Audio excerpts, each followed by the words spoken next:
გერმანიის განვითარებისა და რეკონსტრუქციის ბანკი მზადაა საქართველოს კვლავ აღმოუჩინოს დახმარება გარემოს დაცვის სფეროში ქვეყნის მდგრადი განვითარების უზრუნველსაყოფად.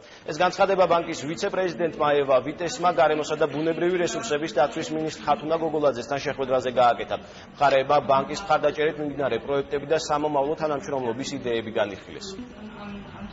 შეხვედრაზე ვისაუბრეთ ჩვენს არსებულ თანამშრომლობაზე, ასევე იმაზე, თუ როგორ შეიძლება გაღრმავდეს სამომავლოდ ჩვენი თანამშრომლობა, რა ახალი საპროექტო იდეები შეიძლება იყოს სამინისტროს მხრიდან.